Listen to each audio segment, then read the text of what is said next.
পক্ষে থাকার কারণে আপনার নিগৃহীত।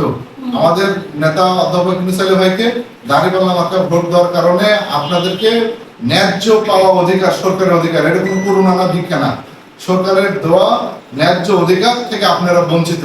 এই জন্য আপনাদের সাথে প্রথমত সমবেদনা জ্ঞাপন করছি। দ্বিতীয়ত, যারা এই অন্যায্যতার কাজ করছে তাদেরকে বিচার আল্লাহর দরবারে দিচ্ছি। আল্লাহ সুবহানাহু ওয়া তাআলা যেন এর উত্তম ফয়সালা অবশ্যই করেন, তবে এটা যেন আমরা দেখে দিতে পারি, আল্লাহ যেন এই ফয়সালা করেন।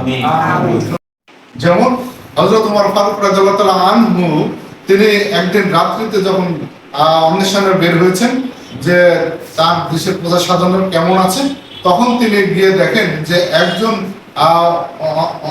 অনাহারীর বাড়িতে সে পাতিলে কিছু পাথর দিয়ে পানি আগুন জ্বালিয়ে শুধু নাড়াচাড়া করছেন, আর তার চারপাশে তার অবুঝ শিশুরা কান্নাকাটি করছে। তো গিয়ে বলছে যে তুমি এটা কি করছো, যে তুমি প্রতারণা করছো কেন তোমার সন্তানের সাথে, তুমি তোমার সন্তানরা কান্না করছে কেন? তখন বলছে আপনার বলে লাভ কি, এই রাজ্যের বলে কোনো কাজ নেই।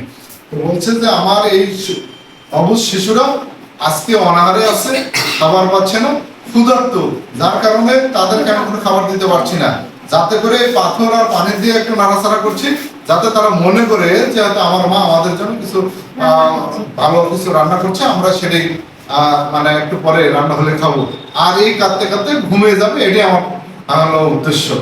ওমর ফারুক রাদিয়াল্লাহু তাআলা কিচ্ছু না বলে তিনি সরাসরি বায়তুল মাল তারা রাজদরবারে যে কোষাগার গোডাউনে চলে গেলেন।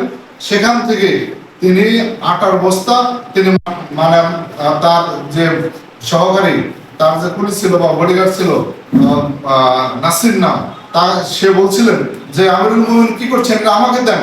তখন আমির